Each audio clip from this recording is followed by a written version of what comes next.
The rain poured heavily that night in Seoul. The streets shimmered under the neon lights, and amidst the rushing crowds, a girl sat on the cold pavement, hugging her knees to her chest.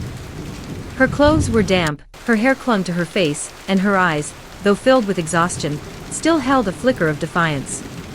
Yejin had nothing left. No home, no family, no hope. She had lost everything after being scammed by a fake recruiter who promised her a job in Seoul. Now she was stranded, abandoned, and starving. That was when he appeared. A black Rolls-Royce stopped beside her, its tinted window rolling down to reveal a man so stunningly handsome it almost seemed unreal. Dark, piercing eyes, a jawline so sharp it could cut glass, and a tailored suit that screamed wealth. "Get in," the man said, his deep voice calm but commanding. Yejin blinked. "What? You don't want to freeze to death, do you?" He sighed as if annoyed by his own kindness. "I don't have all night." Something in his tone told her he wasn't the type to repeat himself. With nowhere else to go, she hesitated, then stood up and climbed into the car. His name was Kang Junho, CEO of Korea's largest luxury brand empire. A billionaire. Cold. Ruthless. And heartbreakingly gorgeous. As they drove, Yejin expected him to drop her off at a shelter. Instead, they arrived at a penthouse so luxurious she forgot to breathe. "Why did you help me?" she asked, still clutching the seatbelt.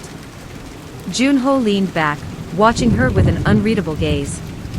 "I need a favor." Yejin frowned. "A favor? My ex is getting married in 3 days. I need a date."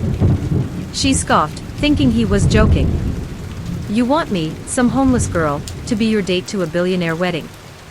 He smirked. "Exactly." Yejin had never worn designer clothes. Never had stylists fuss over her hair or makeup. But in just 3 days, she was transformed.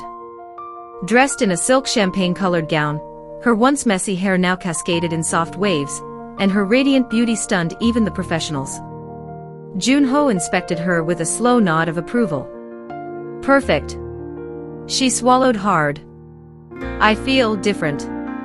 "You look like a queen," he murmured, his gaze lingering on her for a second too long before he turned away. When Junho walked into the grand hall with Yejin on his arm, the entire venue fell silent. His ex, CEO Yura, the woman who had left him for another rich man, stood at the altar, her eyes widening in shock. The guests whispered. The bride's soon-to-be husband clenched his jaw. Yejin knew her role. Look beautiful. Be confident. Make Yura regret everything. But what she did next shocked everyone. Instead of standing quietly by Junho's side, Yejin let go of his arm, walked straight up to Yura, and smiled. "You must be the woman who let him go." Yura stiffened. "Excuse me." Yejin tilted her head. "I just wanted to thank you." Yura scoffed. "For what?" "For being the biggest idiot alive." Yejin turned to Junho and beamed. "Because now, he's mine." Gasps filled the hall. Junho's lips curled into an amused smile, while Yura's face turned red with rage. Before anyone could react, Yejin reached up and kissed him. A deep, breathtaking kiss. The room erupted. Cameras flashed. The groom looked horrified. And Junho? He was frozen for half a second before he pulled her closer, deepening the kiss. When they finally broke apart, Yejin whispered near his ear, "Was that convincing enough?" Junho chuckled, eyes dark with something she couldn't quite place. "Very." As they drove away from the wedding, Junho turned to Yejin. "You were incredible." Yejin grinned. "I know."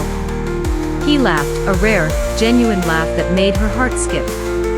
Then, his expression turned serious. "Stay with me." Her breath caught. "What?" "I don't want this to end." "You make my world interesting, Yejin." She bit her lip. "Are you saying you like me, Mr. CEO?" Junho smirked. "I'm saying I might be in trouble." Why? Because I think I just fell in love with my fake date. Yejin's heart pounded as she whispered, then maybe you should make me your real one.